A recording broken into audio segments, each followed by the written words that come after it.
Pemilahan sampah untuk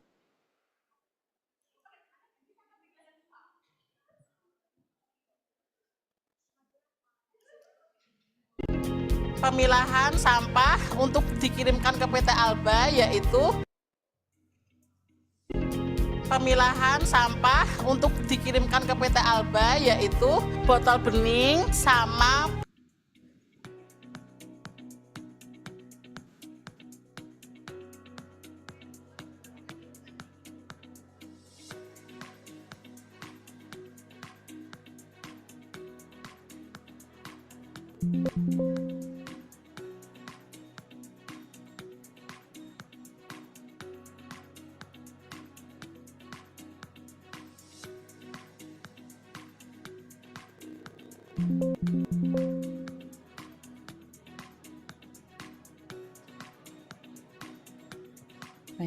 Hi everyone, we're going to start in a few minutes. So we'd like to invite everyone back inside. If you have friends who are still having lunch, please call them back here as we will begin our closing plenary in a few minutes. Thank you.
Hello, everyone. We're going to start in just a couple of minutes. So, if you can sit down, settle down, we're going to begin our closing plenary. Thank you.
We will begin in 2 minutes. Last 2 minutes. We'll begin in 2 minutes at 4:10.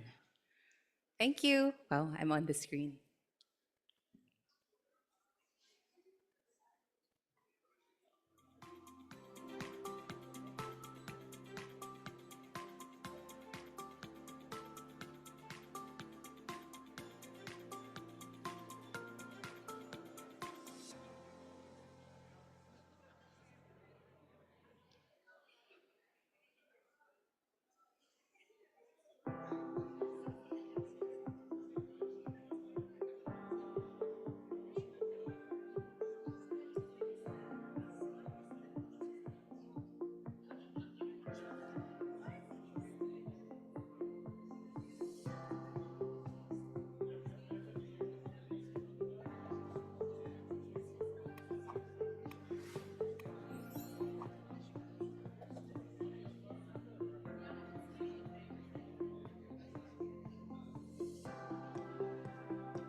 All right, it is 2:10.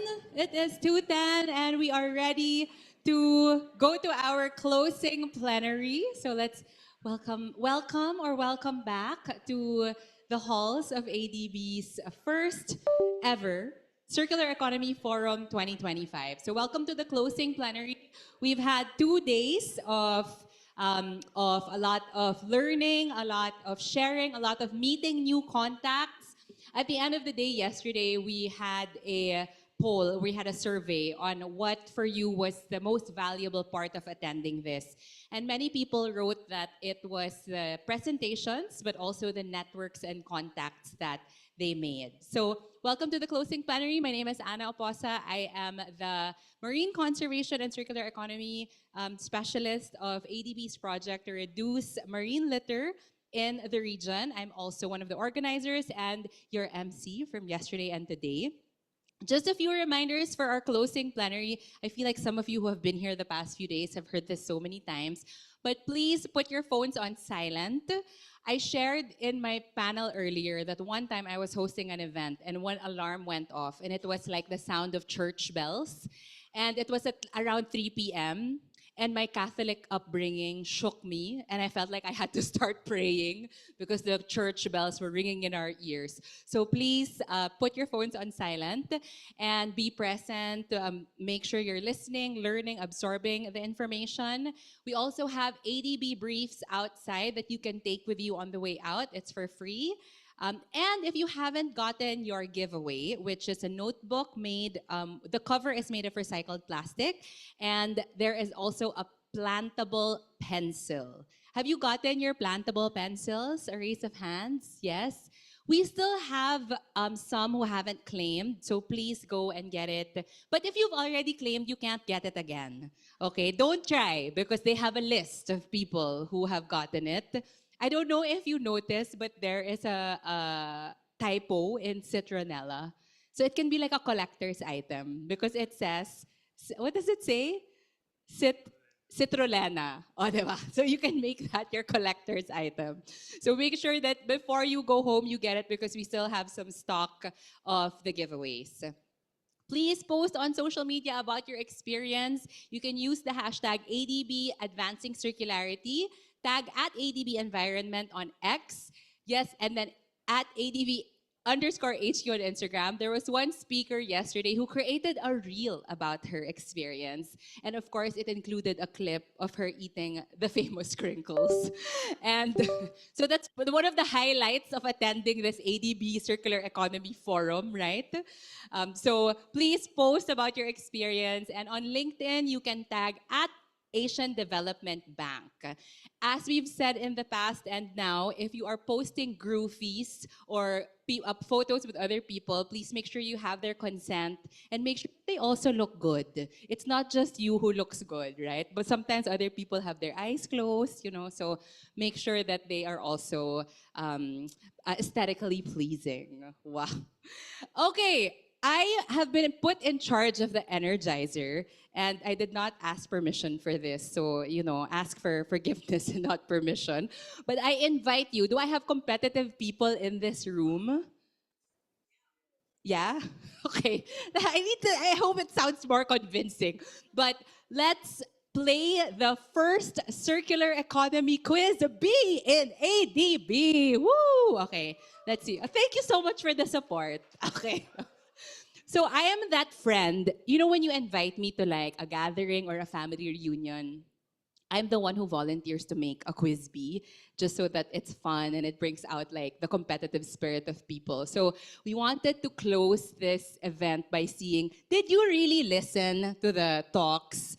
And if you didn't listen or if you weren't present in some of the talks, then maybe you can give an intelligent guess on the answers. So let's see. You can put your real name, you can put initials, you can put a code name because there is going to be a leaderboard that will show. And the rules are very simple. There's multiple choice. So we have 53 players already. I'll allow you, if you win, you can get extra notebooks and plantable pencils, okay? Just look for me and I will give you extra sets. So you can give it to somebody. Okay, we're getting more people. Wow, 76 players. Let's see. So the only rule here is the faster you answer, the more points you get. So if you're quick on your toes, then you'll be higher on the leaderboard. Okay? So let's see, we have 86 players. Let's see let's start. Let us start. Okay. First question. We have 8 questions. Look at your device. How many countries endorsed Resolution 514 entitled End Plastic Pollution towards an internationally legally binding instrument at the UN Environment Assembly? Oh, how's that for a first question? How many countries endorsed Resolution 514 entitled End Plastic Pollution towards an internationally legally binding instrument at the UN Environment Assembly? Time's up. The correct answer is 175. Wow! 20 people got it right. Good. Let's see. The leaderboard, who is leading? Okay, people in the team are no longer allowed to answer. Okay, so we have our top 5 showing up. Next question. Look at your slides. What do you know your resin identification codes? Resin identification code number 1. So the resin identification code is, you know, that triangle with a number inside? That does not mean how many times you can recycle an item. It actually means what resin code the plastic is made out of. See, so if you don't know the answer, you will still get something out of this. You learned something new, you have trivia to share. This can be your hat trick in a party. And the correct answer is polyethylene terephthalate. So many syllables. Okay, most people got it right. Good job. Next question. Okay. Number 1 is Dylan. Well, Dill with a asterisk. Question number 3. What year did the Republic of Korea pass its extended producer responsibility law? What year did the Republic of Korea pass its extended producer responsibility law? Was it in the year 2000? Was it in 2003, 2015, or 2021? The correct answer is, let's see. I love how there are laughing emojis and crying emojis that are also increasing. It's like, I don't know the answer. Okay, time's up. Let's show the answer. The correct answer is 2003. Well, a lot of people thought it was more, yeah, okay. Most people got it correct, or at least the majority. Wow, T, who are you? You are rocking the longest streak. Okay, 3 times. And you're moving up the leaderboard. Okay, next question. 4 out of 8. We're halfway through. We're halfway through this game. According to the keynote presentation, if you were here in the morning yesterday, you will hopefully remember the answer to this. But Asia has blank of the global plastic production. What percentage does Asia have for the plastic production, global plastic production? Is it 46%? Is it 49%? Or is it 50%? More and more sad faces are showing up in our leaderboard. Okay, let's see. The correct answer is 50%. Okay, so a lot of people got it right. Let's see our leaderboard. Who is leading? Wow, T. Who is T? Okay. But it's very close. 333 points and 358 points. So the maximum points you get when it's fast is 100. See? So you have to be like that. Okay. Next question. Question number 5.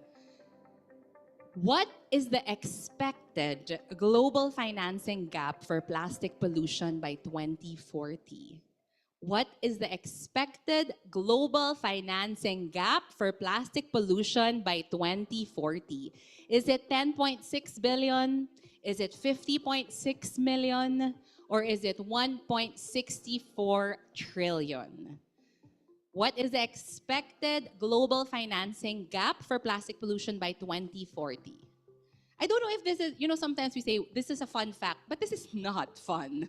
Okay, so let's see what the answer is. It is 1.64 trillion. Can you imagine? I can't even imagine how much money that is. So do I see more sad reactions that the gap is that big, 1.6 trillion? All right, we're almost at the end of the first CE quiz B. Okay. Wow. Some competitive people here. Okay, next question. 6 out of 8. Let's see. Only blank % of textile waste is being recycled globally. Blank % of textile waste is being recycled globally. Is it 0.08%? Is it 1%? Or is it 10%? So those who were in track 2 earlier, hopefully you remember this. What percent? Let's see. In 5, 4, 3, 2, 1. I feel like this is just a bunch of depressing facts about the circular economy. So yes, it's only 1%. Another fun fact that you can share. Next time you buy clothes, you think, oh my gosh, only 1% of this is being recycled. Carla C is rocking the longest streak. Wow. Overthrow T. Okay, last two questions. Before we head to our closing plenary. Instead of bamboo harvesting, Rhizome and Vera use the term bamboo blank. Is it bamboo collecting? Is it bamboo thickening? Or is it bamboo thinning? So instead, I heard, I know that. Okay, somebody here, very competitive. I know that. Okay, we have 10 seconds. Collecting, thickening, or thinning? The correct answer is... Time's up. The correct answer is thinning. All right. Now, the last question is the most difficult question, okay? So, please, really focus on this. I expect great things from this group. Be ready for this last question, huh? Okay, let's see. The last question. 8 out of 8. Who sang the lyrics? Do you ever feel like a plastic bag? Drifting through the wind, wanting to start again. Was it Britney Spears? Was it Lady Gaga? Or was it Katy Perry? Do you ever feel like a plastic bag drifting through the wind, wanting to start again? That's performance art for you, I'm the MC na, I'm the singer pa, I'm the organizer pa. Okay, 4, 3, 2, 1. Time's up. People answered Lady Gaga. Of course, it's Katy Perry. Diba? The song Firework. Should we sing it together? Just kidding. This is not a karaoke session. Maybe later in the networking. O, diba? Okay, now let's see. Oh my God, who is our grand prize awardee for our quiz? Let's see the leaderboard. Let us reveal. Wow. Wow. Who is Jay with the reveal yourself? Are you here? Wow, congratulations! Our summa cum laude for the Circular Economy Quiz B. Thank you, everyone. Thank you so much for being game. Please give yourselves a round of applause. Now you know that Katy Perry is somehow related to the circular economy. Isn't that great? Okay, now we'll move on. We'll move on to the real closing plenary. That was just something to wake you up and make your heart beat faster, because baby, you're a firework. Okay, so now we are moving on to our closing plenary. This session is called Pathways to Circular Resilience, and it will highlight the importance of mobilizing different stakeholders for a robust and resilient circular economy. So our topics will range from women and girls, from informal workers and indigenous peoples, and civil society organizations. So first, we will talk about women and girls. Our speaker is Jinha Kim. She supports the Gender Equality Division at the Asian Development Bank, where she focuses on the intersection of gender, climate, and digital innovation. She brings over 15 years of experience in international development, having held diverse roles across gender, regional cooperation, program management, and thematic focal points in covering gender, youth, and human rights. Let's all welcome Jinha.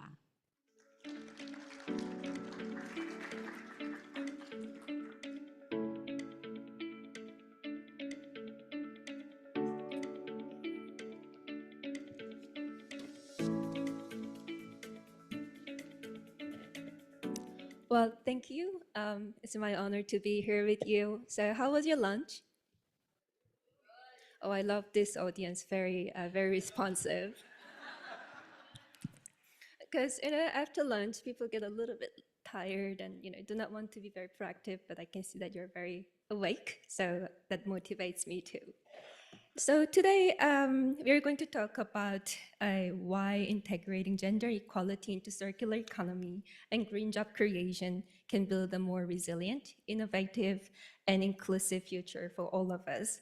I'm sure you're learning a lot from this two-day forum, but we would like to also explore the actionable solutions together through this session. So let's ask a quick question. Is climate gender neutral? I want to ask you to raise your hand. I believe climate change equally impacts everybody.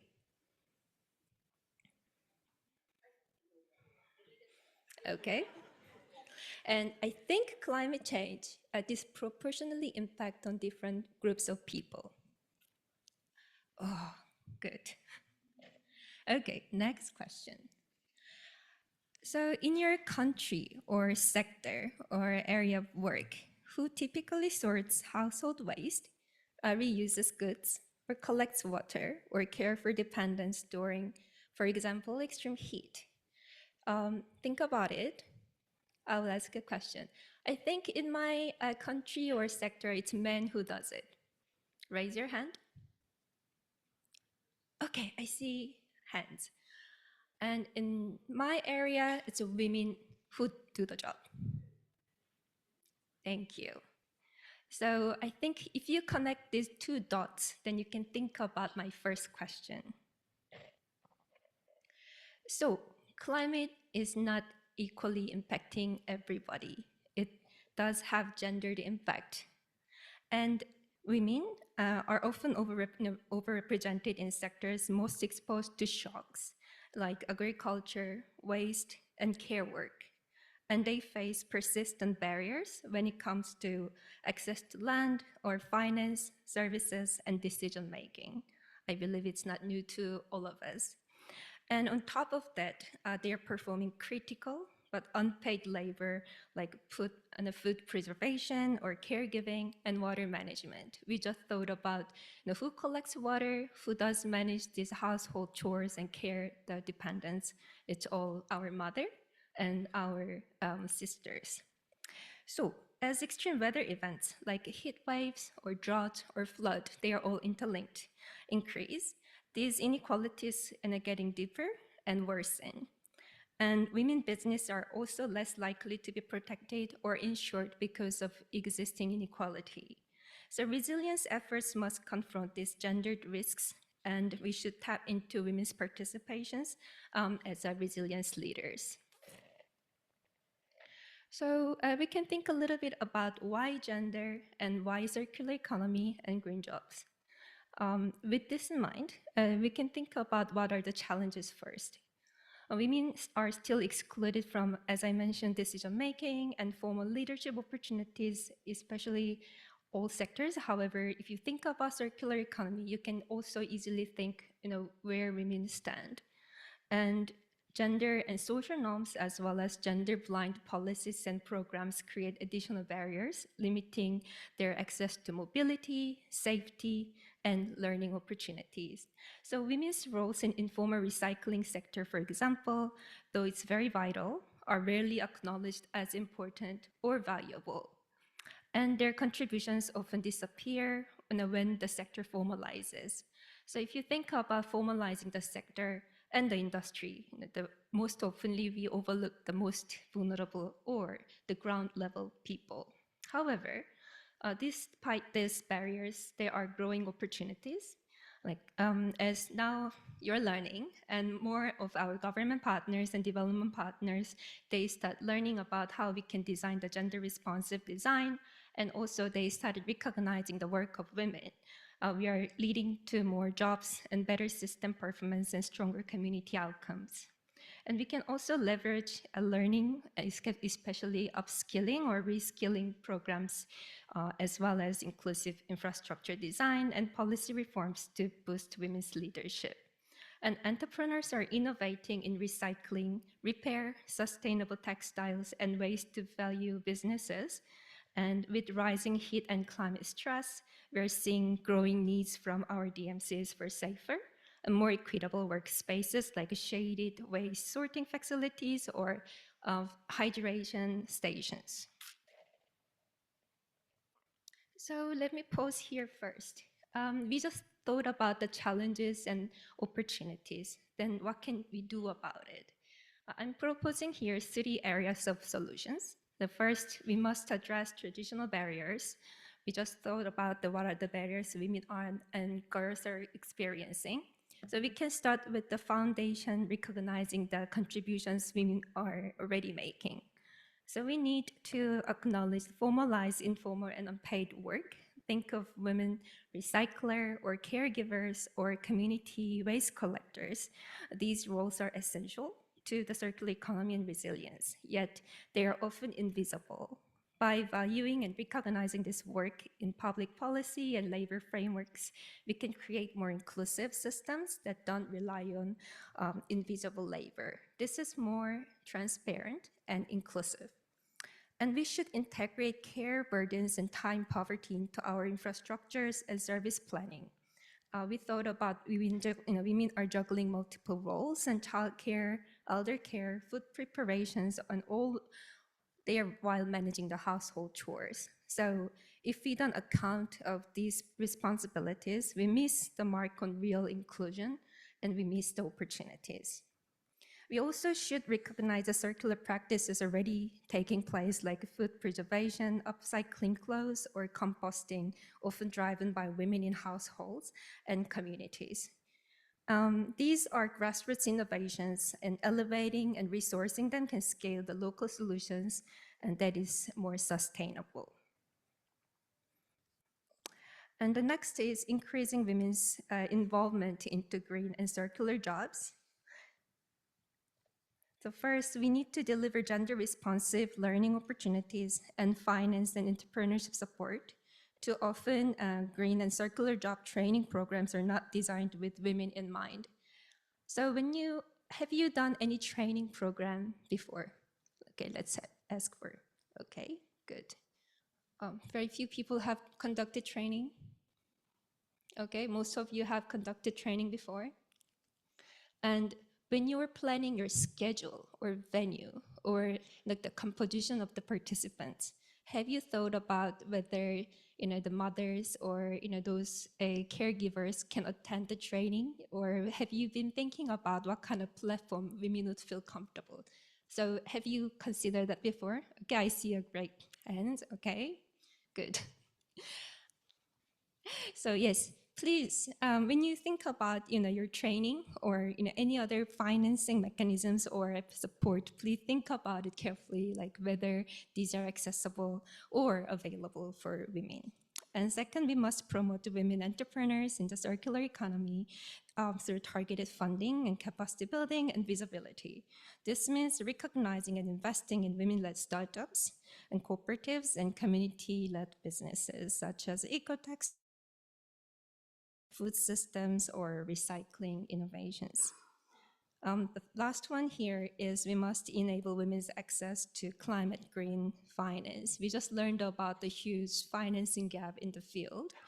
And if you think about the entrenched inequality, you can easily imagine that it's more difficult for women business or women-led startups to access those funding. So we should support making the system more inclusive, and this funding and financial support are accessible to the business models and innovation led by women. I think Anna introduced me working on the climate change and digital aspects, and still digital era is very male-dominated, unfortunately. And we can explore this digital transformation can be a game changer in waste management. I mean, more of our government and development partners are exploring digitalization or digitization of the system. I was given the 5-minute notice. Yeah. And digitalization or digitization or digital transformation offer a lot of opportunity to all of us and also for women as well. So first, we need to equip women and girls with digital and green and entrepreneur skills. Throughout my work, I have met a lot of young women who are very enthusiastic and eager to lead this era. However, they need access to tools and learning and support. And this means teaching new technologies, like emerging technologies such as AI or robotics, yes, but also they need to improve their knowledge about the data literacy or access to mobile apps and how to build a business in green economy with those digital tools. And second, we should support women-led tech platforms applying circular principles. And probably you have seen different mobile apps and online platforms that do support the circular economy, like reselling, recycling, or selling some waste to the market. However, they are not always accessible to women. So I would suggest that these platforms not only reduce waste, but disrupt traditionally male-dominated tech spaces by supporting women-led platforms. And last, we must engage women and girls as agents of change. Often when we talk about gender equality, we think about women as victims or beneficiaries. However, women have a lot of capacities and capability to lead the work, and they do have a lot of experiences from household and their own area of work, which means they have great potential leading in climate smart or resilient innovation. So we should the unpaid care roles and then ensure that women, especially in vulnerable area or marginalized groups, get the right support and they can access to opportunities to address the gender divide. And we need inclusive design principles, accessible digital infrastructure, and policy environments that encourage innovation and protect vulnerable users. So I will pause here. I will ask another question. So I just talked about 3 areas of solutions that address the traditional barriers, increase women's involvement into the job markets, and unlock new opportunities with the digital transformation. So which of these shifts feels most needed in your area of work? So the first one, existing barriers. Not much barriers here. Okay, so we need to expand more, the job markets for women and girls. Don't be shy. Why are you doing this? Just do this, please. Do this. All right. And then we should unlock new opportunities for the digital transformation. Okay, thank you. So that gave me some idea that I need to work harder. Okay, so let's take a closer look at where the business opportunities lie for women entrepreneurs to lead in the circular economy. So in recycling and reuse, there's huge potential for the women to support the launch local ventures, converting waste into innovative products and green income streams. And in textile, women can drive the shift towards circularity by adopting sustainable materials, championing closed loop production. And also in waste management, we have an opportunity to support women in moving up the value chain. So to close, I will leave you with this. Building resilience means placing women at the center of solutions. So please think about women as change agents and active actors and the leader of the area of circular economy and green jobs. And we are happy to support you. Thank you.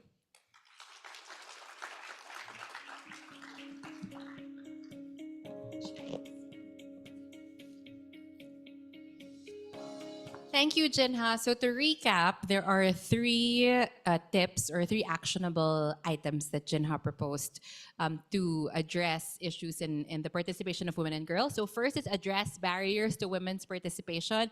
So that includes thinking about venues, about schedules to make sure that women are able to participate with less or fewer barriers. Two is to increase women's involvement in green and circular jobs. Goes back to the presentation yesterday with Miguel from Mober, and he was sharing how they're doing a call for female drivers to drive their trucks. So then at least there are opportunities like this that are emerging. And finally, unlock new opportunities through digital transformation, which also includes artificial intelligence and robotics. So lots of things to think about. Our next speaker will talk about informal waste workers. How do we integrate the informal sector in waste management and circular economy? So Diane is no stranger to ADB circular economy events. She's been invited to our training last year because her story is tied to the ADB work on circular economy. And she's the founder of PT 3D Oasis Group and vice president and director of PT Alba 3D Plastics Recycling Indonesia. Armed with a dual background in engineering and management, she leverages several years of global business consulting experience across diverse industries. In 2016, she started her entrepreneurial odyssey, and she founded PD 3D Oasis Group, which is a pioneering plastics recycling company in Indonesia. And then just a few years ago, in 2022, she branched out 3D Oasis Impact through setting up a new joint venture company with Alba Group Asia under the name Alba 3D Plastics Recycling, delivering state-of-the-art rPET or recycled PET food-grade facility in Central Java, Indonesia. Let's all welcome Diane.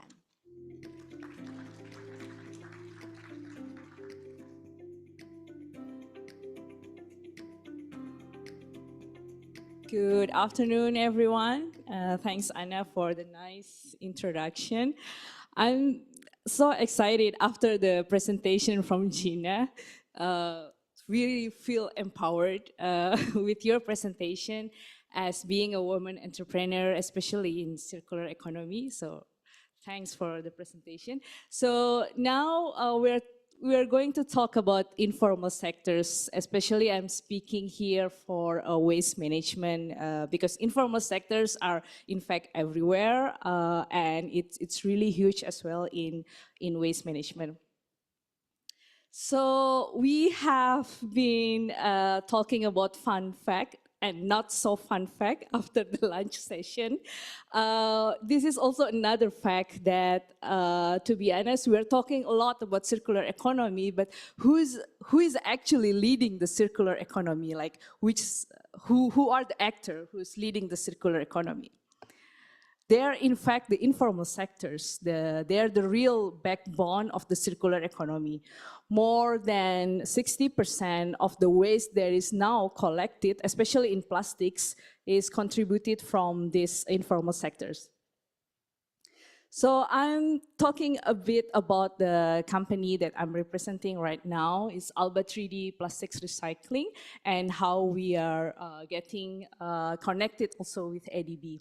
So Alba 3D Plastic Recycling Indonesia is one of the state-of-the-art RPET food grade facility in Indonesia. We are producing around 36,000 per year of recycled PET food grade. And then we source only local, so no imported bottles, so only local plastics in Indonesia. We are located in Central Java with the background also because that's one of the province with the low collection rate in terms of the plastics. And we are processing from washing, extrusion.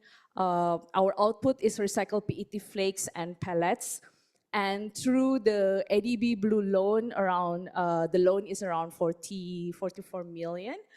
So we already started construction from 2023, and now it's already in the commercial stage.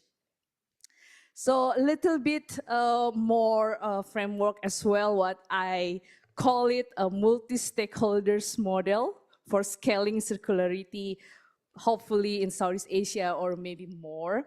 So this project is really interesting as what Anna mentioned earlier, because Alba 3D is in fact, in terms of the stakeholders itself, it's a combining global waste management player, which is Alba Group Asia, originated from Germany. And then it started with my own company, 3D Oasis. It was a small medium enterprise where we are doing also PET bottle recycling, producing flakes. However, it's still small scale. We produce around 600 tons per month. And then we see that we want to scale it up. And we don't want to scale it up just a little bit, but we want to scale it up further, producing also pellet and tap in the food grade market. That's how we think we need to engage companies like Alba, who can bring technology, recycling expertise, and so on.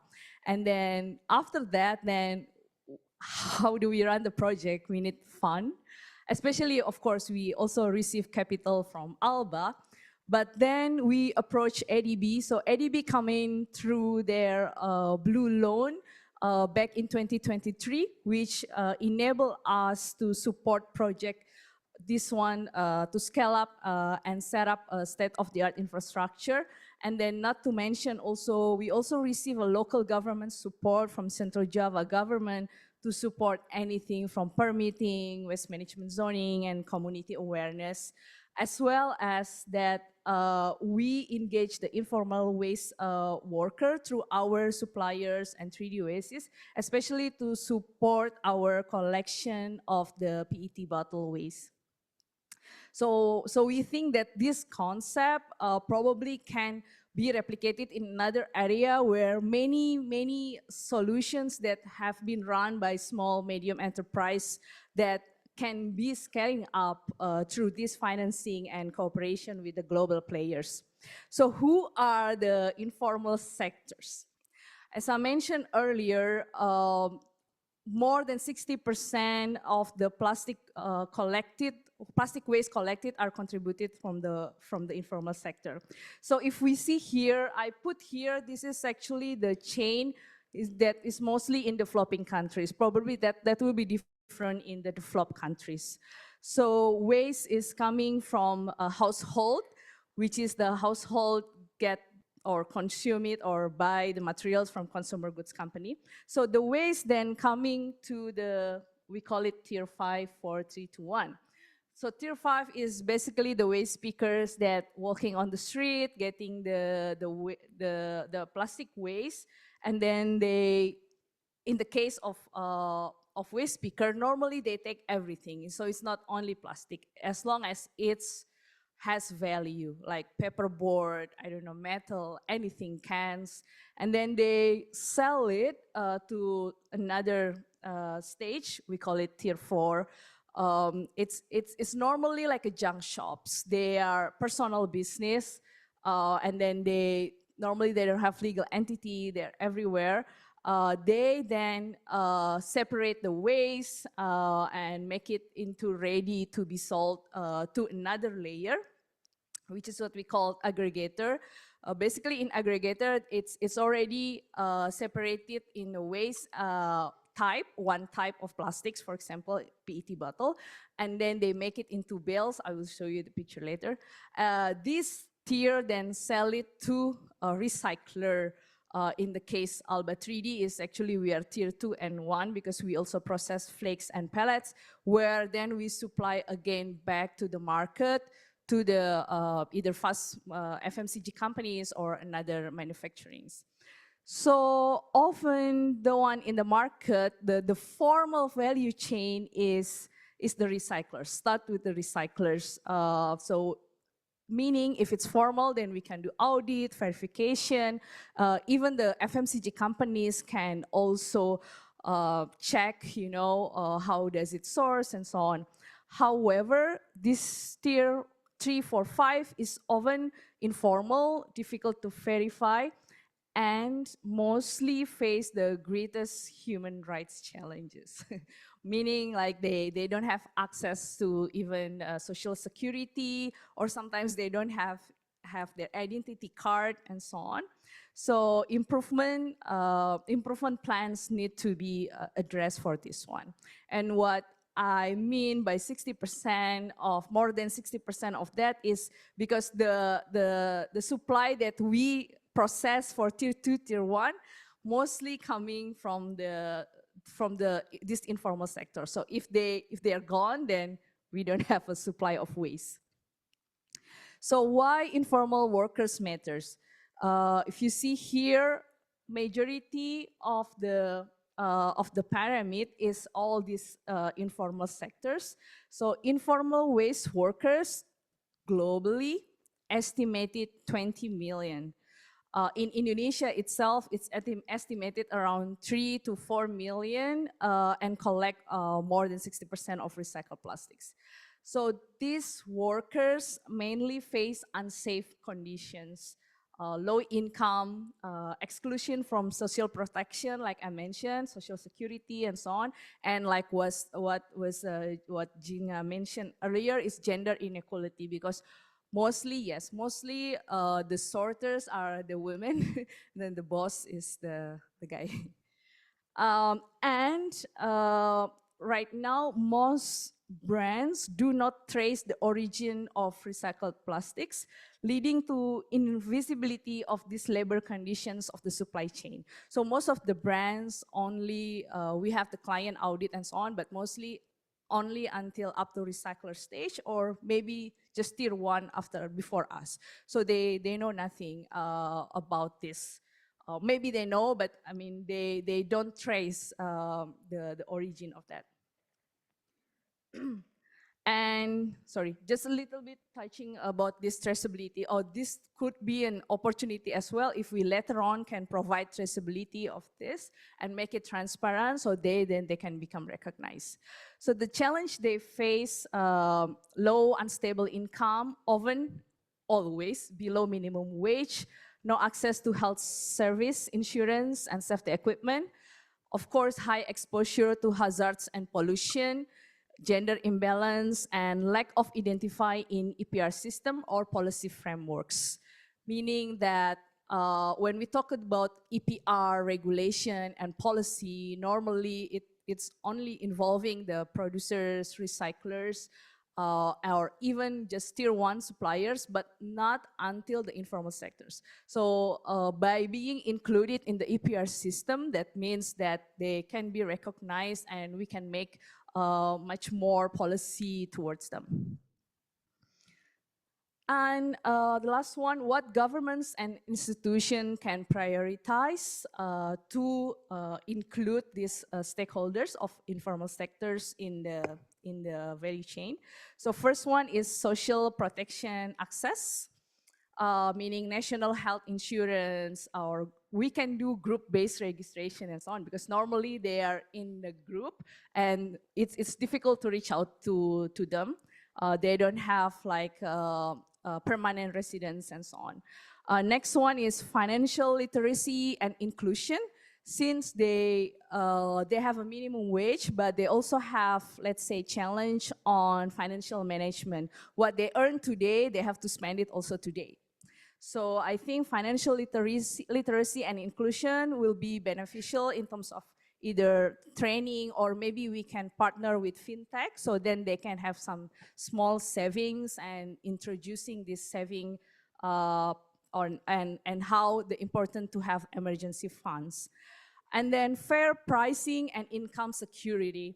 So we as a recycler at the moment also, the price is very depend also on the virgin plastics and so on. So it's very unstable. So if we can have a policy like to introduce minimum price for key recyclable materials, so probably we can also then help at least their minimum wage. Because for right now, they are the one who get impacted if the price is getting down. And that this fair pricing can also be, let's say, using through leveraging technology with digital price tracking tools and so on. And then next one, I mentioned earlier, the recognition in policy, inclusion in EPR. We discussed yesterday in another session where about the EPR in Korea. We learned also, if we want to apply that in these developing countries, we need to include these informal sectors. Otherwise, the EPR policy will become exclusive, sort of not inclusive with informal sector and other small medium enterprise players. And then we're talking about the health and safety by investing in PPE, and then also capacity building and training for them. Just a little bit, I don't know if I can play this. Oh, this is a bit video, last one. Pemilahan sampah untuk dikirimkan ke PT Alba yaitu botol bening sama. The music is not. Pemilahan sampah untuk dikirimkan ke PT Alba yaitu botol bening sama BM. Pemilihannya yaitu labelnya dipisah, terus tutupnya dibuang. Kalau ada airnya dibuang. Setelah dipilih sama ibu-ibu, langsung dipres supaya pengirimannya praktis dan beratnya itu sesuai dengan keinginan pabrik.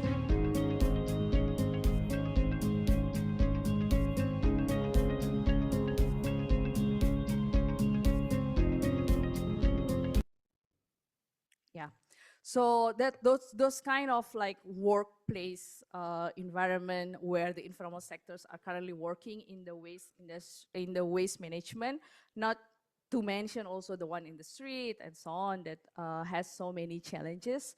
I know that from my experience, I have been in this industry only, I think, almost 9 years right now. It's very difficult to move the stage, meaning like to formalize this informal sector. However, we should recognize that in fact, informal waste workers are the one that have helped advance the circular economy. They are the one who's increasing the collection rate. And then so that we need prioritizing them as well in the investment and throughout the policy building that are not just inclusive, but also empowering them. For example, like making them as an agent of change. So I know this is not like an easy job for sure, but we are doing step by step, and hopefully in the future, right, with the more collaboration, we can have more inclusive informal workers in the waste sectors. Thank you.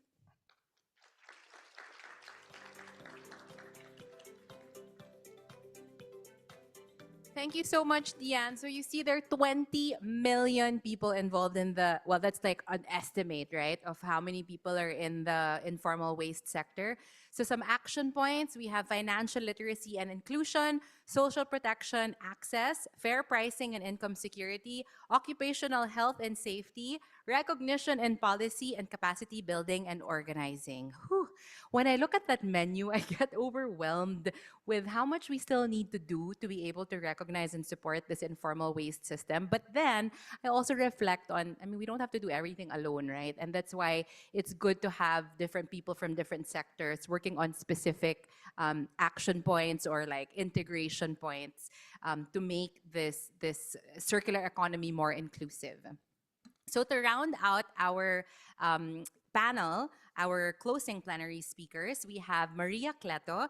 She is an indigenous Ibaloy who has worked extensively with indigenous-led movements, advocating for land rights, equal participation, and environmental cultural protection in her youth. She is currently the Senior Social Safeguard Specialist in ADB's Office of Safeguards, handling involuntary resettlement and indigenous peoples aspects of projects in Mongolia, People's Republic of China, and Kazakhstan. She has over 15 years of experience in social development and social safeguards in 13 countries. Let's all welcome Maria.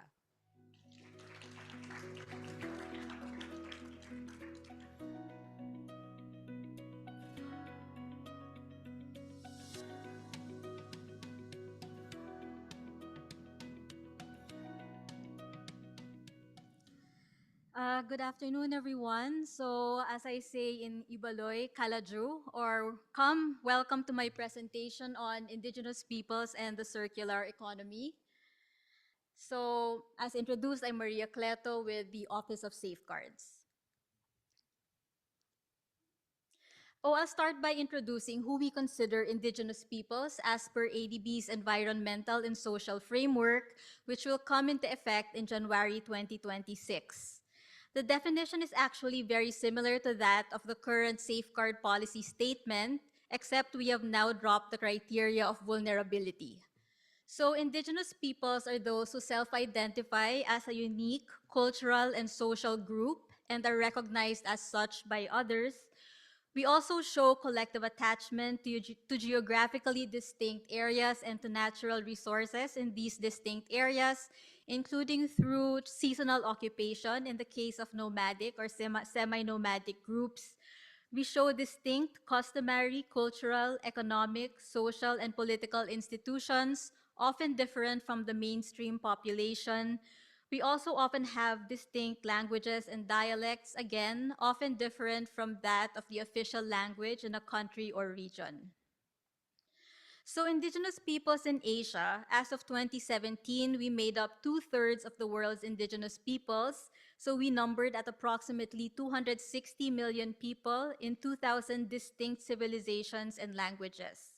So terms used to refer to us differ at national level. We could be referred to as indigenous nationalities, hill tribes, etc. But what is important to note is that there remain important socioeconomic gaps between indigenous and non-indigenous segments of the population, and these need to be addressed to ensure sustainable development where no one is left behind. This is also more critical because indigenous people's contributions are increasingly being recognized as fundamental to combat climate change and enhance environmental sustainability because of our traditional knowledge, occupations, and our ways of life. So through the years, indigenous peoples have built centuries-old systems of intergenerational knowledge, management of resources, and sustainable living that align with circular economy principles.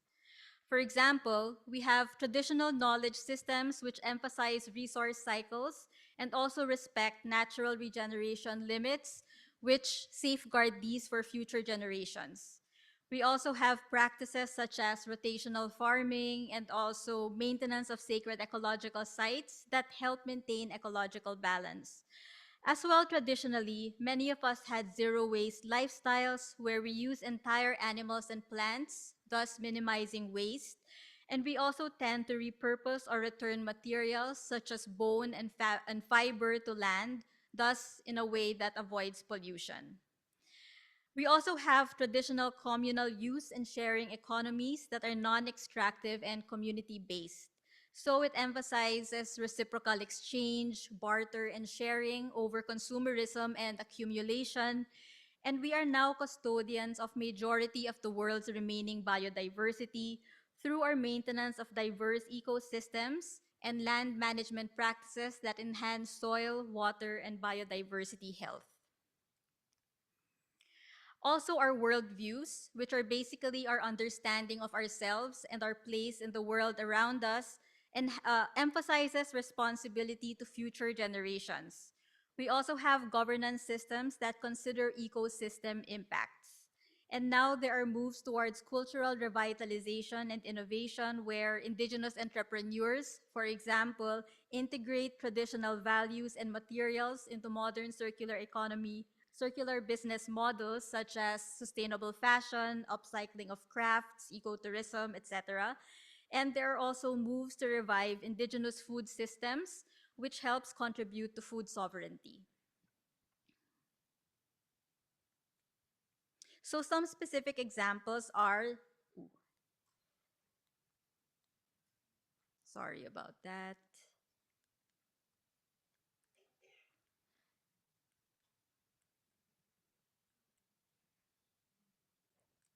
Okay, some specific examples are the Apatani people in India, and they have this agroecological system of traditional irrigation and rice fish farming. So the communities practice and manage gravity-fed irrigation systems with controlled water release, which ensures the optimal growth habitat for the native fish species and also the local rice varieties that they grow in the same field. So the fish are fed through the manuring of the field, which doesn't need then additional feed for the fish. The fish also eat the weeds and also prevent pests from overtaking the fields. And overall, it promotes soil fertility and protein-rich food security. Also, the Santal people have a seed preservation and community farming practice where they manage community seed banks with heirloom varieties of rice, millet, and vegetables, and they practice collective farming using organic inputs such as compost, ash, and cow dung to maintain soil fertility. Women are very important custodians of this system because of their important role in the selection, storage, and also traditional knowledge exchange of this seed system.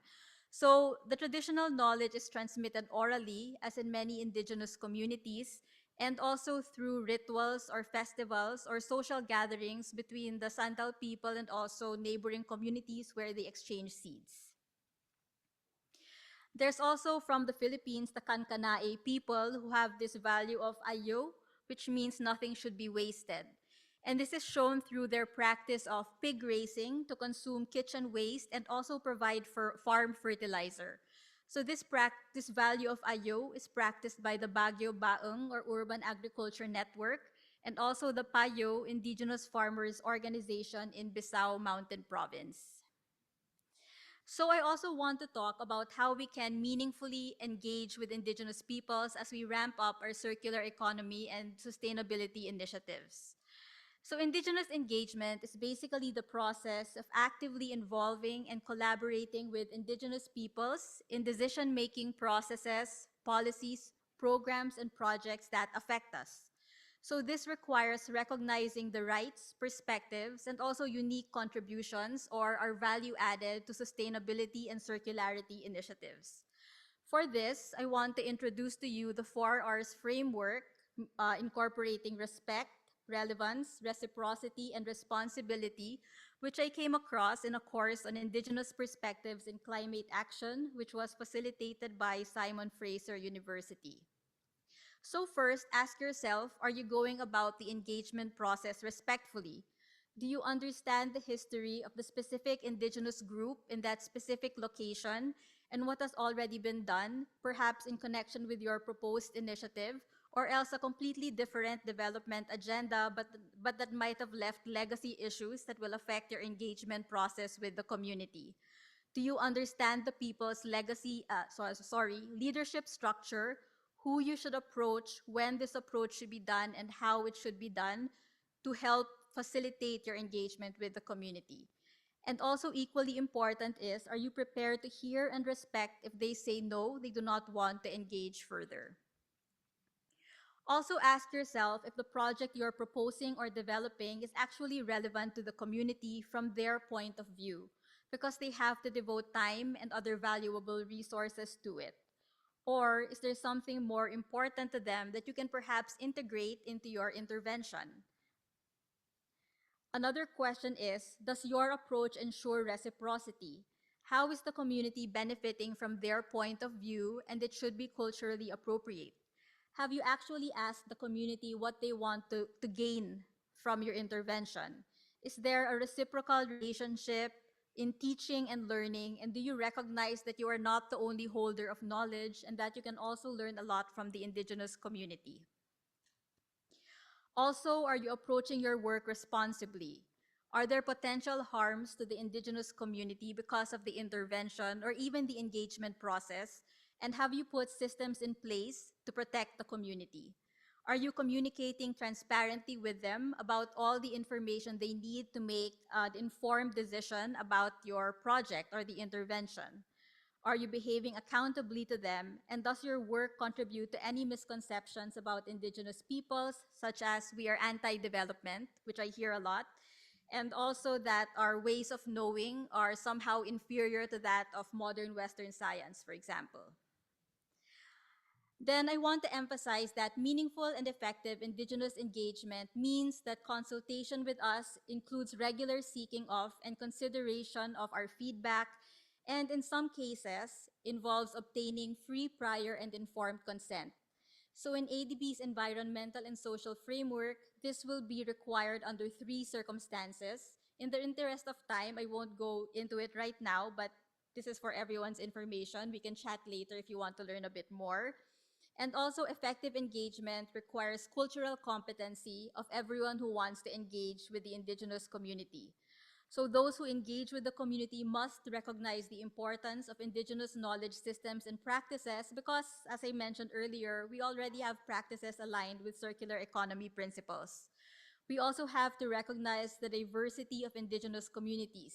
We have differing goals, protocols, governance structures, and there's not one approach that will fit many or all indigenous communities. And there's a diversity of community members that must be captured in the engagement process, like people who fit into different gender identities, people of different socioeconomic groups, people of different ages, the youth, the elders, etc. So make sure there's no elite capture in your engagement process. An engagement plan would be very helpful for this. Finally, as I've emphasized, collaborative decision-making from the earliest stages of project development is key, and you have to build a relationship with the indigenous community that may be affected by your intervention, and this does take time, which you have to be willing to invest.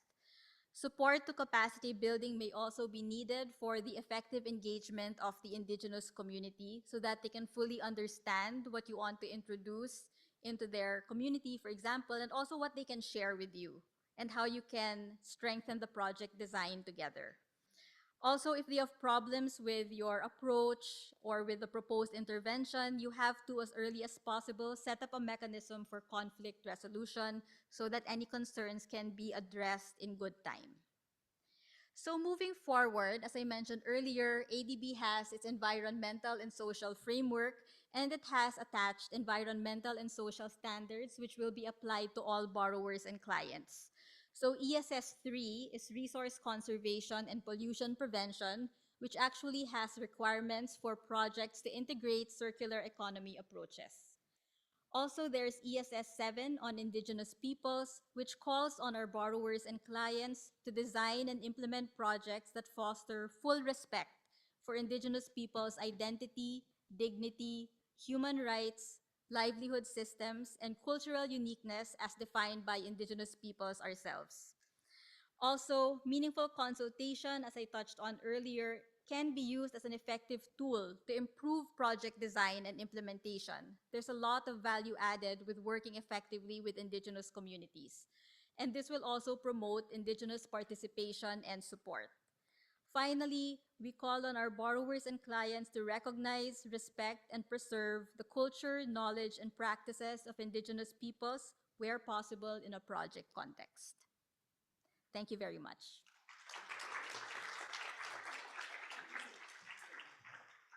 Anyway. So thank you so much, Maria. We'd like to invite our other speakers, Jinha and Deanne, to please come up on stage. Our closing panel discussion will be moderated by James Baker. He is the Senior Natural Resource and Agriculture Specialist of ADB and is responsible for leading ADB's Regional Marine Plastics Reduction Program. So before we start, let's just do a recap of Maria's talk. So in the circular economy or in waste management, we have 3 R's, right? What are the 3 R's? Reduce, reuse, recycle. What are the 4 R's of meaningful and effective indigenous engagement? Wow, nag-notes. Okay, you guys took notes? Okay, because this is no longer part of the circular economy quiz, but let's just recap. So, respect, relevance, reciprocity, and responsibility. Very good. Okay, you guys are really listening. Okay, so I'll turn it over now to James, Jinha, Maria, and Diane for the closing discussion. Great, thank you very much, Anna. And I have to say, it's surprising for me, even having been involved with such a fantastic, empowered, and often vocal and diverse team, to still be able to learn something. Because, I like to think of myself as sort of fairly aware, inclusive, and it just made me, listening to the 3 presentations just made me realize that it's very easy for somebody in my position, leading a team, designing projects, talking about the bigger picture of circular frameworks, to say, yes, I understand gender diversity. I work with a team of very strong women, very clever women, very capable women who deliver all of the time, but you have to remember that's not typical. And that was something that, just sitting down there, that really, I don't understand. And again, with, talking to Diane, informal waste sectors, indigenous peoples. So I think it's, for me, you've got to realize when we're designing these projects, when we're working in teams like we work at the bank, it's not representative. It's too easy to say, yes, I understand. And I really don't. So thank you for that, ladies. A bit of a shock for me on a Wednesday afternoon. And thank you very much for your presentations. So just a question for all of you. Obviously, a revelation for me. You are dealing with that level of, perhaps, yes, I understand gender diversity, but how do you get beyond into those details, for gender, for informal, for the indigenous peoples? But yes, I understand that. But, the reality is that, for people, we don't. So, perhaps a question for all of you is ways that you've done that in projects to say, no, yeah, it's great that you think you understand, but the reality is this. So perhaps, Jinha, you can start with that. Thank you, James. Well, the first step I think we should think about is understanding the reality and the real needs. I mean, often, unfortunately, when you're busy with developing something, then I think often we tick box, we tick box, right? I know how many percentage of women have been involved in the consultation, or how many women have been involved in the training. However, if you want to design something that is really working effectively, and it does lead to the actual results, I think first we need to think about where the real needs are, and then where how they are dealing with the reality. So my suggestion is, please invite them and then listen carefully, meaningfully involve them to co-design the project together. I know it's a lot of work, it's a lot of resources and time that you have to invest in. However, with those investments, I believe your program initiatives will be more meaningful and then lead to a real impact. That's great. And Diane, perhaps about the informal sector. For me to learn that, James, I think because I'm in the market. So when I started 3D at that time doing plastic recycling, I was really visiting the market, like going through, even when we saw the waste pickers on the street, I came to him and then asked where this plastic is going and so on. So how to understand that really from my experience is by go directly into the reality. And then like what Jinha mentioned, speak with them and try to understand what are actually the challenges. And in fact, for example, in Indonesia, these informal sectors are not only in waste management. So we really then can understand, okay, so it's the problem is more than that, right? I mean, by doing in waste management for them is really the last option, because they cannot get jobs, let's say, in their hometown, and then they need to move or migrate to the big town like Jakarta or the greater area, and then because they don't have, let's say, identity card, residence, and so on. So that's the last job. What they can do, I just build the junk shops and then take out, pull out the waste from the streets and so on. So by really being in the market as well, talk with them and really see their day-to-day life, and that then we become understand. Otherwise, that's difficult. Yeah, that's great. And, and Maria as well, specific for the indigenous peoples. I think specific for indigenous peoples, of course, I'd have to echo also my other colleagues that we need to understand the reality. But also for indigenous peoples, I think there needs to be a fundamental change in mindset on how we look at indigenous peoples. Because there's a great fear that engaging with indigenous peoples for projects will complicate the process, will delay the process. But we have to understand that there's a lot of value added by working effectively with indigenous peoples. We can learn a lot working effectively with women, with the informal sector. We need to understand the value added that working with these often marginalized sectors will have to our projects. And we are a development, ADB is a development bank, so we work for no one to be left behind.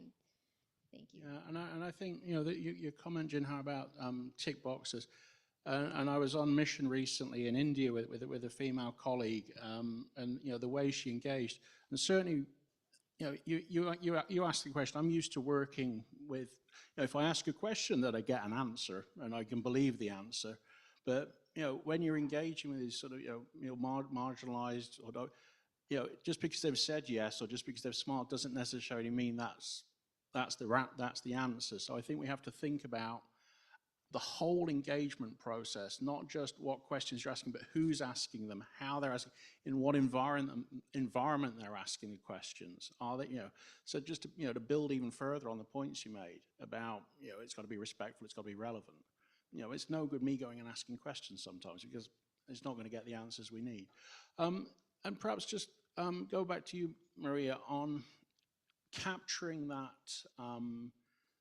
sort of that cultural knowledge, that traditional knowledge of recycling, of sustainability, of sustainable practices. Can you sort of give us some examples of how, engaging with indigenous communities, we can learn from that, their practices, their way of working? I know Eileen works closely with the bamboo, learning about how they are, how they cultivate, how they grow, but perhaps in some other areas you could give us some examples. Well, for example, I'm actually working with Toko now. She's in the audience. We have this upcoming event on indigenous food systems. So we're actually going to be talking about how urban agriculture, for example, can be a very sustainable way of I think one of the first plenary speakers said that agriculture itself is circular. But working with our indigenous farmers in the urban communities can be a very effective way to sort of capture knowledge. But what I want to emphasize is that to capture and utilize indigenous knowledge has to be with consent. So we cannot integrate traditional knowledge into our projects without explaining what the potential risks are, what the advantages are to the community. So they have to understand what it means for them before they will give their consent to integrating their knowledge in our project. So that's very important, getting consent from the community. Yeah, fabulous answer. Thank you very much. And Jinha, perhaps we're talking about working in empowered teams, and if I ask a question, I get an answer. How can you sort of describe a scenario where, during a consultation process or in that engagement process, you could create that environment, you could create that process that would empower women, girls, ladies to provide better feedback? Perhaps just a bit of a case study or some guidance. Well, I mean, there are a lot of guidance already available. However, I can share my recent experience. So I think that during my presentation, I did ask you whether you design your consultation or training that women can attend first. So first of all, you need to think about when they can attend. You know, many women at home, they do have a lot of housework and they have to come back, and when they need to take care of their children, you know, it's very difficult for them to join. So first is, you know, ensure that, you know, availability. Second, please, you know, join together with your male and female colleagues. Of course, depending on the sensitivity of the topic, you will need to carefully choose your interviewer. Sometimes there are like consultations held by the community where, you know, there are some like a big like male leader attending the consultations together, and then they do not feel very comfortable about talking about their real issue because either they're shy or it's a gender or social norm that they don't feel very comfortable about talking, you know, the issue or challenges. And try to ask not just getting into the right topic, what kind of challenge do you have, but maybe you can try to understand their daily life first. So in my case, I recently visited Cambodia and met some local farmers, female farmers, and asked, what is your challenge about this topic? And it was very difficult for them to share the challenges. However, when you start talking about their daily lives, you know, what do you do in the morning? You know, what do you do at night? What is your work? You know, what does your husband do? And then what is the difficulties? Then that kind of leads you to the what is the real, you know, challenges they are facing every day. Then that gives you a hint that, you know, to understand the issue. Thank you. That's fabulous. Thank you very much. And now, just a question for you, Jinha and Diane. So, in your presentation, you talked about formalizing the informal sector, and I know that Diane, in setting up Tridi Oasis, specifically, we had to work on not formalizing the informal sector. So, sort of, you know, two solutions to the same problem. So, perhaps just, you know, your thoughts on the formalization, and then Diane, your thoughts on keeping it informal. Start first. Thank you. I think, I mean, the formalizing is the way forward. I mean, nobody should work informally for their official work.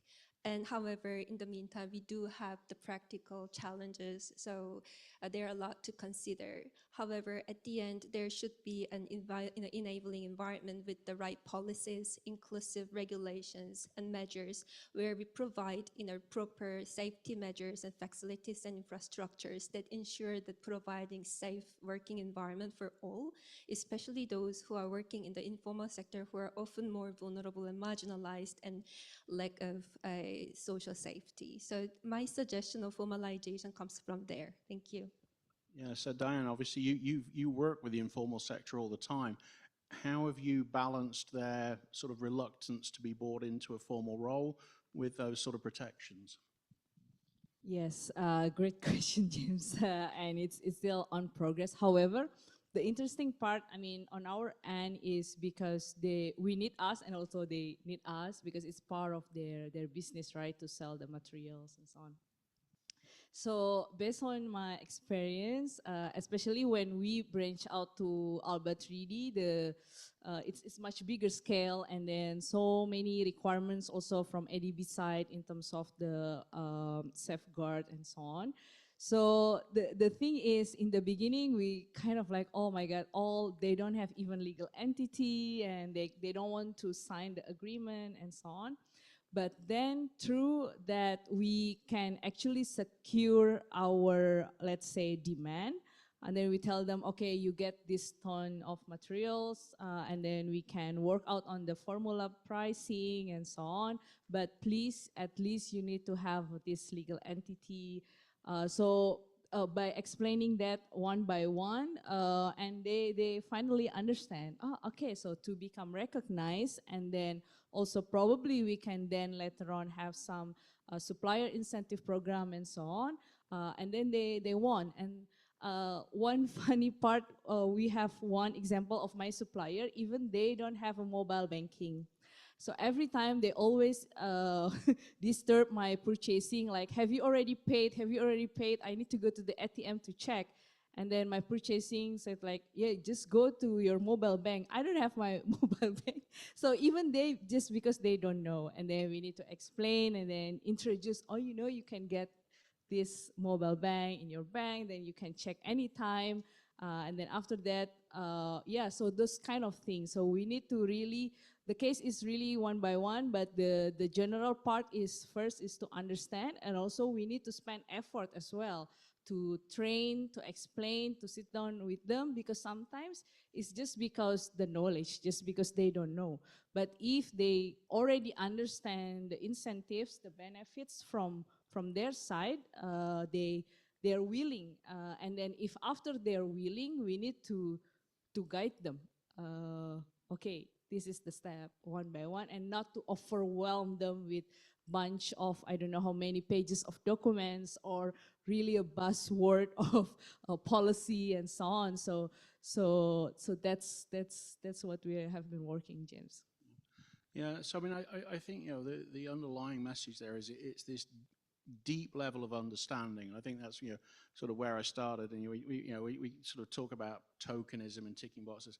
You know, it's very easy to say I understand, but I think it's very clear that unless you are thoroughly engaged in this, that understanding is not there. You know, and I put my hand up to that, you know, having learned today. So as we look to the future, I mean, there's a question again for all three of you, and perhaps our last question is, you know, as we move forward, as we, you know, we drive forward with circular economy, sustainability, with inclusivity, you know, what should we be looking for as next steps, and what can we expect to sort of see as next steps? Where should we be going? So perhaps, Jinha, we'll start with you, and then Diane, and then Marie. Pleasure to answer first. Thank you. Well, I think there are a lot of opportunities, you know, in our future. I mean, I just presented too, like there are, I mean, existing barriers that we need to address, like systems issues or inclusion. However, at the same time, there are, I think the whole sector has the new opportunity with the digitalization and digital transformation that makes the system more effective and efficient. And I foresee that there will be a lot of women workforce who can contribute to that area. We can promote more like STEM education for women, so they can actually participate in the digital systems when it comes to circular economy or platforms that they can actually promote. And second, sorry, I have one more. And then there can be more women-led innovations. As I mentioned, I have met a lot of enthusiastic, young women leaders who are very eager to contribute to the sector, yet they do not have opportunities. I mean, they are struggling with finding the right tools, knowledge, or funding. So I can see that there will be a lot of young women leaders who are going to provide a lot of good innovative solutions to the circular economy, who usually know better about at the household level what is the issue. So I can foresee that these two areas will be the emerging, and then we can expect great female leaders. Thank you. And, you know, Diane, the same question about sort of the informal sector. Where are we going to go? Where's the next step? Where should we be going with them? Yeah, I think with more and more discussion on policy, especially related to EPR, James, and I think more and more also government industries also recognize that the EPR should be inclusive. By that, with the support of digitalization, transparency on traceability, for example, that then will lift up these informal sectors. So by making it more, I think digitalization will or can help to more speed up this formalization of this informal sector, supporting by the EPR for incentive, increasing the demand or security of the demand of the recycled plastics as well. That's fantastic. And Maria, just the final contribution. You know, the same question for Indigenous peoples. We're engaging more and more. You know, we have companies now that are going up into the highlands, into the sort of the more remote areas. You know, what should we be doing, and what can we expect next in the area? Well, first, I'd like to start with a call for our important stakeholders and guests in this room, from private sector, from government, to please engage with Indigenous communities in your proposed project areas. We have a lot of value to add to your initiatives. And second of all, in terms of what can we expect from ADB-supported interventions, for example, as I mentioned earlier, we do have the ESF, which will apply to all ADB-supported initiatives. So every project will have an Office of Safeguards team member, and Indigenous peoples, ESS, is cross-cutting across the various environmental and social standards. So let's work together and we can do a lot, I believe, to move this forward.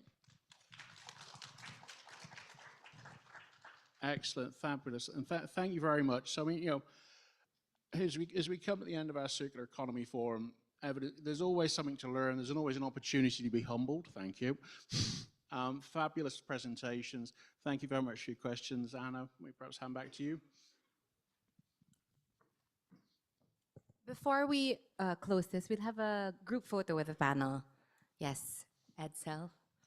Yes. Okay, so let's have a group photo. Please step in front. And while they are having their photo, we'd like to remind everyone, I had a few questions about whether people will get copies of presentations. The answer is yes, indeed you will. Wow. My applause. Yes, you will. Yay, applause. So you will get a copy of all the presentations for the last 2 days. Even if you didn't attend the track, you will still get a copy. So if you registered for this, we have a copy of your email address and you will receive an email when we've uploaded all of the slides. So give us just a few days to recover and then we will have them up on the website. And then we also have drinks and refreshments after this. So you have to stay. And then we will also the networking part will go on until later. So you're free to stay, take part in the drinks and the refreshments that we have. Oh, they're so cute. They're like exchanging contacts already. All right, so with that, we are nearing the end of our forum, our first Circular Economy Forum. And to officially close it's already the closing. So to officially close and give the closing remarks, we have the Director for Environment of ADB. Let's all welcome Yoko Watanabe.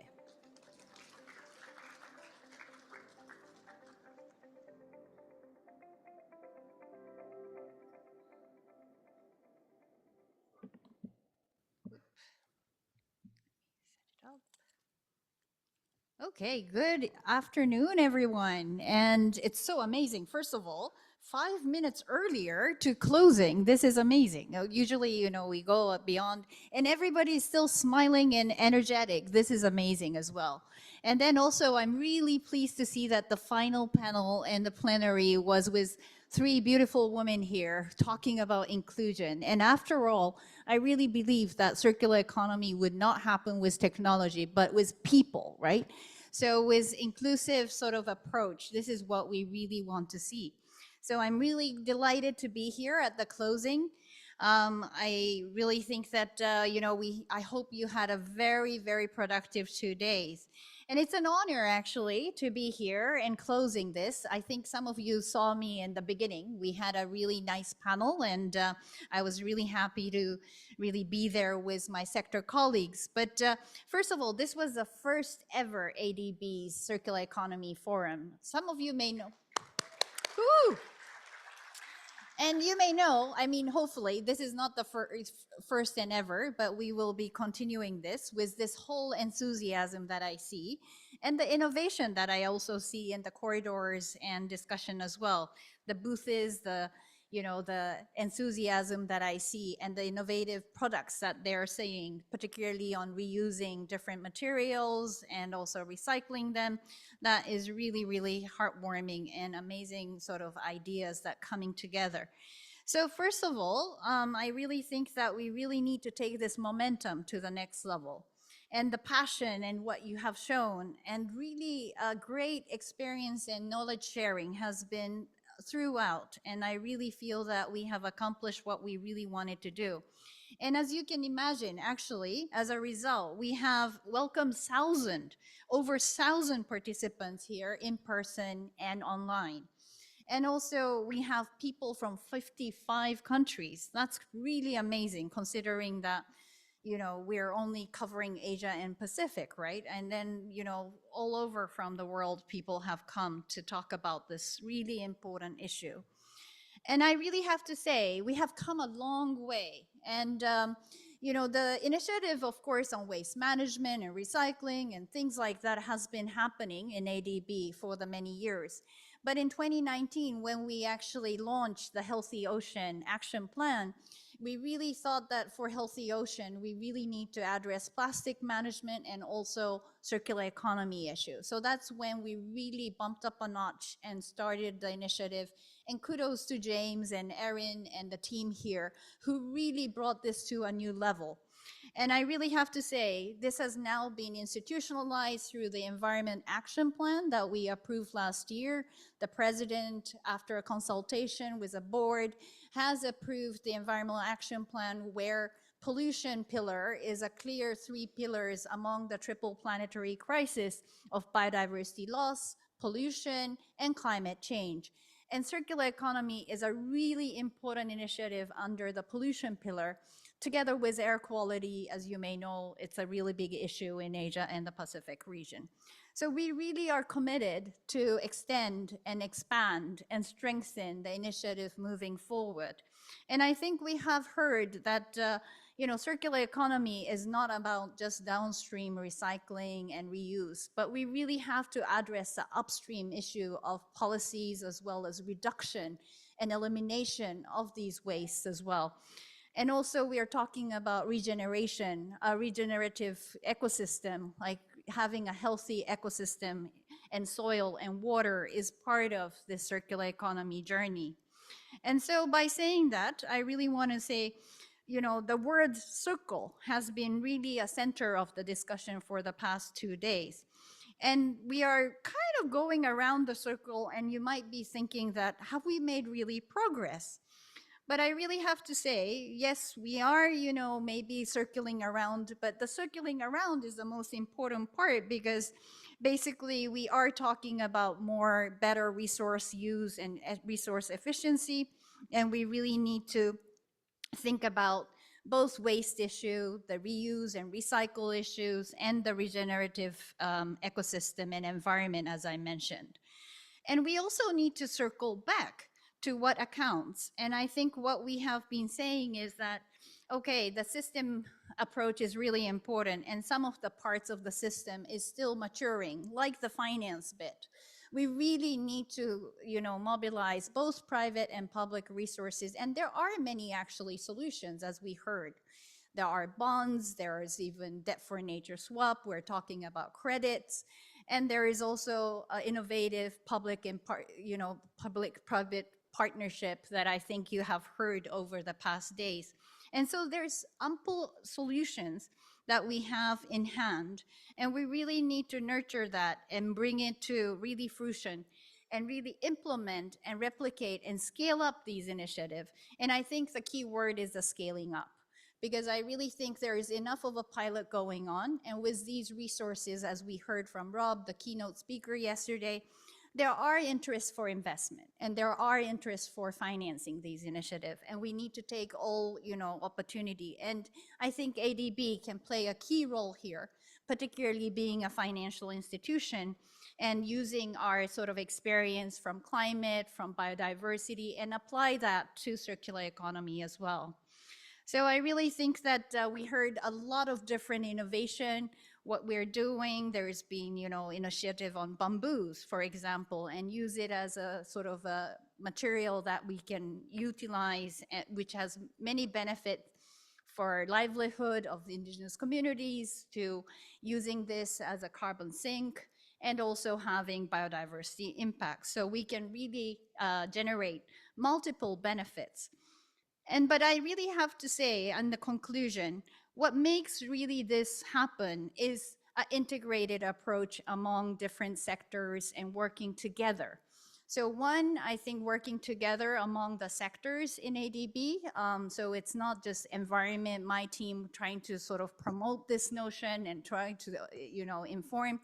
But as you have heard, all the sectors, including agriculture, energy, Also, particularly water and urban. The water and urban team's circular sort of portfolio is really increasing and expanding. So we really can come together and work together on circular issues together. And I think that's the only way we can work together.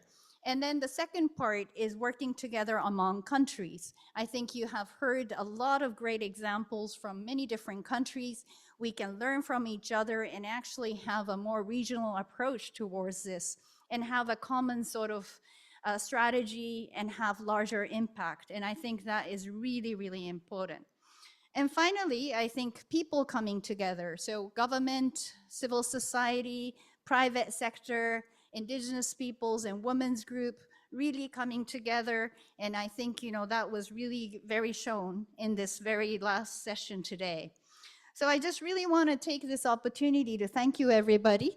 And really, I hope you had a really great learning experience and networking and have an idea to take action. I really want to call for action here because, you come to these things for 2 days and I don't want you to be thinking, oh, that was a great experience. No, I mean, this is a time to take action based on your learning and replicate or, scale up these initiatives in your community or in your organization so that this can be amplified and work together. So with that message, I hope you will see each other again and hope you enjoy the reception and really sort of digest the past 2 days. And thank you, Anna, for being such a great MC. And behind her, there is many people who have supported this. And a big shout out to James and Erin and the team who have pulled this together. And I also want to thank you for the sector team, particularly the AFNR, which is the agriculture team, and the water and urban team, and all the rest of, of course, private sector team too, who have been really innovating this space. So with that few words, thank you again and hope to see you again. Thank you.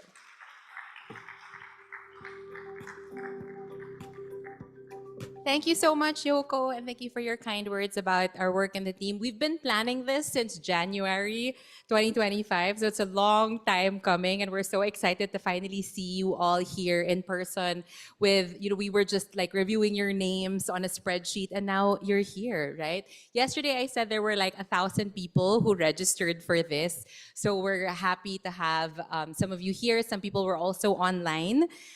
Before we close, we want to invite you to look at the easels later when we're going to disperse. Yesterday, I called it the Call Me Maybe exercise. So if you know the song of Carly Rae Jepsen, it's, hey, I just met you, but this is crazy. And here's my number, call me maybe. So we invited you to add your what you need and what you can offer on Post-its. And in the last few hours, so we've been inviting you to put your needs and your what you can offer. And we've actually matched some of them with each other. So think of this like Tinder for the environment or Tinder environment. And over lunch, we have not digitally swiped, but we have put some Post-its together. So if you put some of your needs and what you can offer there, please take a look. And there's still time for you to meet your match. So you can take your Post-its, put it there. We will also be taking photos in case there are some matches that you weren't able to see. And then other reminders, again, yes, you will get a copy of all the presentations. We will email them to you once they've been uploaded online. And we also invite you to visit the exhibitors that are outside. So there are several tables with services and with products, so you can take time to look at the booths and meet the people. So before we close, we have to do the monitoring and evaluation while you're all here, because if we send it to you over email, we're not going to get responses.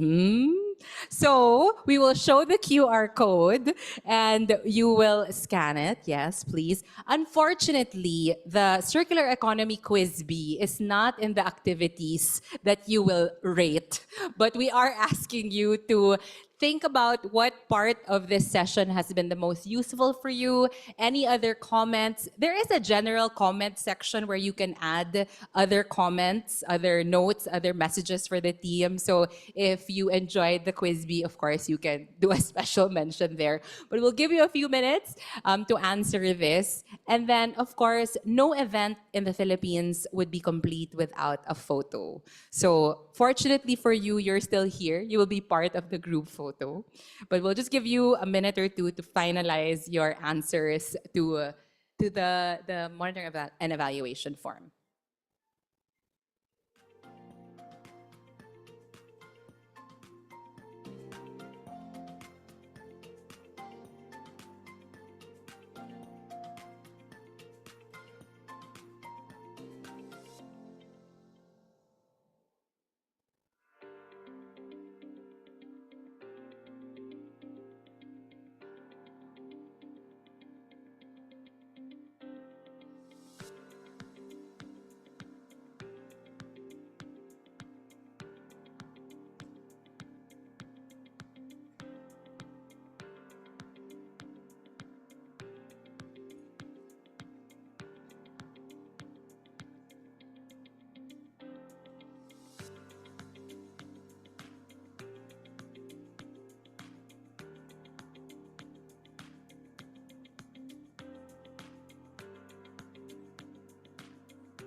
Thank you for your responses. Okay, I still see some people responding, so I'll give you maybe another minute.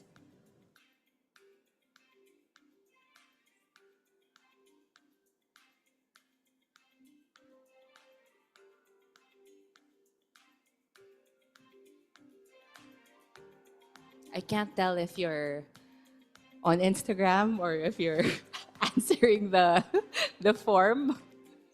But it seems like we have enough answers already. So as I said earlier, no event in the Philippines would be complete without a group photo. So I will invite you to, those who are on the sides, can you move towards the center? Edsel here, our photographer, will be taking a group photo. And those at maybe the last 3 rows can stand so that you're seen. And then we'll ask you to do some like waving or, yeah. I was like, what's a symbol? Like a circle? Okay.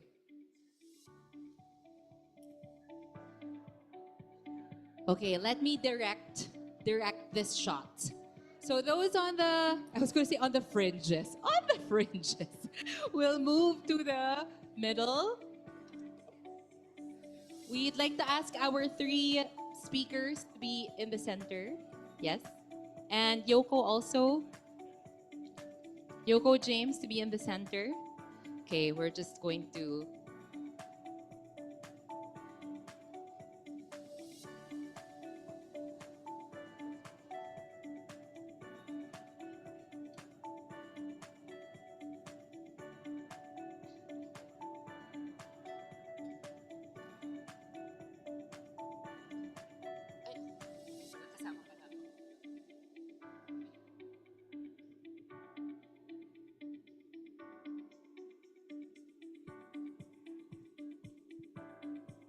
Okay, let's all look at Edsel and Erwin.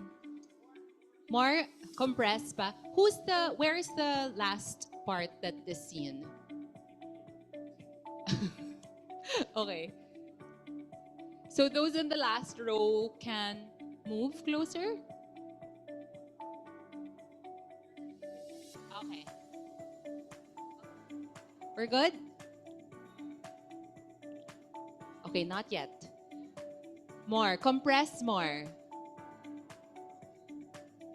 Yeah, people can move to the aisle. To the aisle. You can be the star of the... Okay.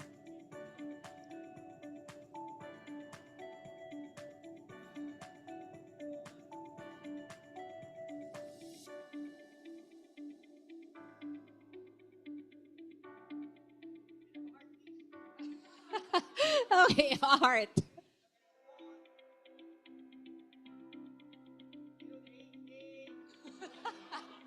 Hey. Okay, we have a video. Are we going to have a highlights? We're going to have a highlights video for this. So what would you like us to do? This is Erwin, our videographer. Okay, let's stand and compress. This is our version of a human drone, everyone. Erwin is going to be flying to be able to see all of us. Our human drone. Smile and wave.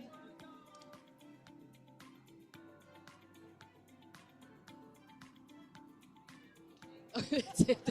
Okay. Okay, there will be cocktails and refreshments that will be served at 4:30, 4:30-ish.